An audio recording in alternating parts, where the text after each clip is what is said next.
और मैं समझता हूँ ये सारे फंड बहुत जल्द ही उसका इंतज़ाम हो जाएगा। इसलिए कोई ऐसी बात नहीं है कि किसी एक चीज़ को हम लोग प्रायोरिटी दे रहे हैं, दूसरा चीज़ को प्रायोरिटी नहीं दे रहे हैं। इसलिए उस पेंशन के बारे में भी जिसके बारे में कहा जा रहा है उसका भी व्यवस्था हम लोग कर रहे हैं। दादा, लेकिन सरकार के मनसा पे तो सवाल उठेगा ना। सरकार को ये चिंता ज्यादा है कि मंत्री नए गाड़ी में चढ़े, विधवाओं को पेंशन मिले इसकी चिंता नहीं है 9 महीने से। नहीं, चिंता है निश्चित रूप से, और जिस चीज़ की जो ज़रूरत है अभी उस चीज़ की ज़रूरत को समझते हुए सरकार काम कर रही है।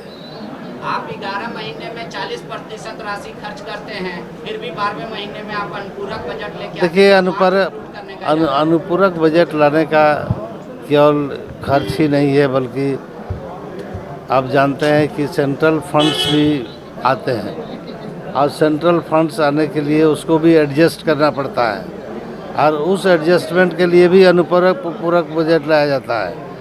और ये जो हम लोग की जो अनशिन खर्च है, जो JCF वगैरह एडजस्ट करने की है, उसमें ज़रूरत है आपको अनुपूरक बजट लाना मजबूरी है। बहुत सारे ऐसे हम लोग के पास ऐसे बजट है जो खर्च हो चुका होता है, उसका भी पेमेंट करना है। इसलिए भी अनुपूरक बजट के बीच में जो सेशन के बीच में बहुत सारी चीज़ें खर्च हो जाती है, उसको लाने में हम लोग को मजबूरी हो जाती है। थर्ड अनुपूरक बजट लेकर के आए और वित्त मंत्री जी ने मेरे कटौती के प्रस्ताव पर यह आश्वस्त किया कि भाई हम लोग जो है मार्च लूट नहीं करेंगे। मेरा एक ही प्रश्न था कि 11 महीने में मूल बजट का 40% खर्चा ही आपने किया है और फिर से 2,998 करोड़ के करीब और आपने पैसा मांगा है। अब 11 महीने 2 दिन में 40% पैसा खर्चा हुए हैं और बाकी के 28 दिन में आप कौन से ऐसे अलादीन का चिराग लेकर के आएंगे कि सारे बजट आपके खत्म हो जाएंगे। पूरी तरह से जो है मार्च लूट की पूरी तैयारी है और जहां भी आपका बजट बनाने वाले जो पदाधिकारी है, जो भी आपका डिपार्टमेंट है, वो पूरी तरह से फेल है, क्योंकि वो आकलन नहीं कर पाता है। जो भी है वो परसेप्शन और आगे के फ्यूचर के एक आकलन के माध्यम से किया जाता है।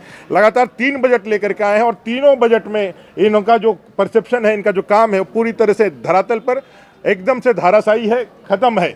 जहाँ लोक कल्याणकारी व्यवस्थाओं की बात है, तो जैसे लोगों ने सदन के अंदर यह ध्यान आकर्षित कराने का काम किया कि लगभग 6 महीने से विधवा पेंशन बंद है, आप उसके लिए बजट का प्रावधान नहीं कर रहे हैं और बाकी जो ज़रूरतें हैं जिस तरह से, उसके लिए कोई प्रावधान नहीं कर रहे हैं। बिजली के लिए जो आप ट्रांसफार्मर्स की ज़रूरत है, उसके लिए आप प्रावधान नहीं कर रहे हैं और यह पैसा जो है ऐसे आप प्लान्ड और अनप्लान्ड दोनों में लेकर के वो पूरे बजट को एक तरह से मार्च लूट के हवाले करना चाह रहे हैं। तो हम लोगों ने कहा कि भाई ये गरीब का, झारखंड के गरीब का, टैक्स पेयर्स का ये पैसा है, इसको इस तरह से मार्च लूट करने के लिए हम लोग नहीं देंगे।